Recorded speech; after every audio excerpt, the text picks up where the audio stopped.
All right, I now recognize myself for 5 minutes, and I'll begin with Mr. Smith. I was recently told by one company based here in the United States that they will have a fully functioning MMR abroad in the next year. They specifically stated that they couldn't accomplish that in the United States, that they'd have to go on foreign soil to demonstrate to the American public and the government that their technology is ready. What's holding back companies like that from doing this in the United States? Thank you. Fundamentally, the problem is we have too many barriers between people who want to build and their ability to put shovels in the ground and put up structures. So take one example, it's important that we do continued modeling. It's important that we continue doing extensive testing, but we also need to do real-life testing rather than just rely on the data that we currently use. In particular, one of the exciting recent state-level endeavors is, as Governor Spencer Cox in Utah signed a memorandum of understanding with Valor Atomics to develop an SMR within Utah by July 4th, 2026. I just got back from the American Legislative Exchange Council meetings with state legislators from across the country. Every single energy conversation was pulled in by some gravitational force to talk about nuclear policy and what they could do. There's extensive interest and opportunity, but the states need to actually be allowed to lead. I'm going to jump to one of my questions then regarding the states. How would they be better suited than the federal government for regulating this?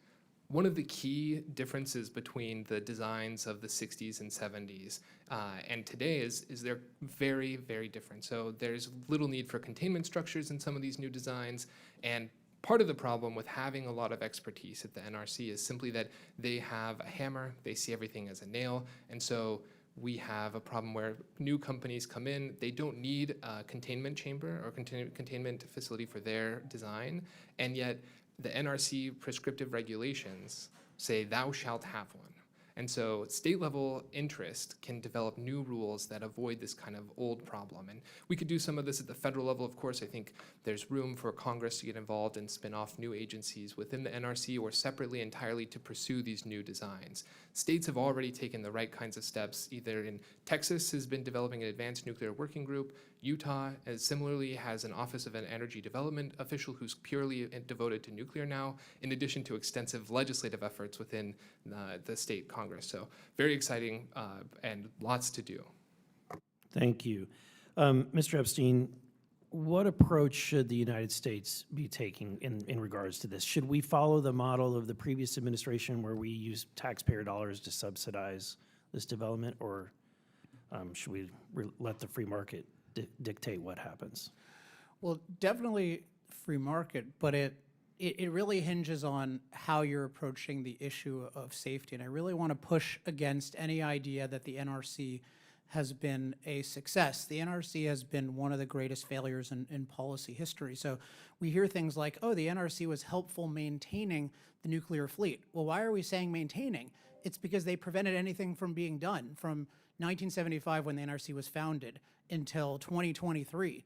Not one new plant went from conception to completion. So if nuclear is the safest form of energy ever, and it was safer than any form of energy before the NRC, and the NRC basically criminalized it, that's a failure. So we need to recognize the NRC as it exists is a failure. Now, that doesn't mean that it necessarily shouldn't exist. I do believe states have a real role, but we need radical reform. So it needs to be done within the law. It needs to be done at the NRC. In particular, we need some good commissioners. We don't have enough commissioners right now, but we need commissioners who can radically reform the NRC, and we need innovation at the state level, because what we really want is abundant energy. If we just do a bunch of subsidies, then we're just going to have another subsidized energy industry. That's not what we need. We want to unleash an unsubsidized energy industry. And what's happening with the manufacturing of these micro-nuclear reactors is that they're eventually wanting to get it to scale. That's the only way that you're going to do this that's cost-effective, and yet what I'm told is that they have to get these permitted, each one. It would have to go through the same process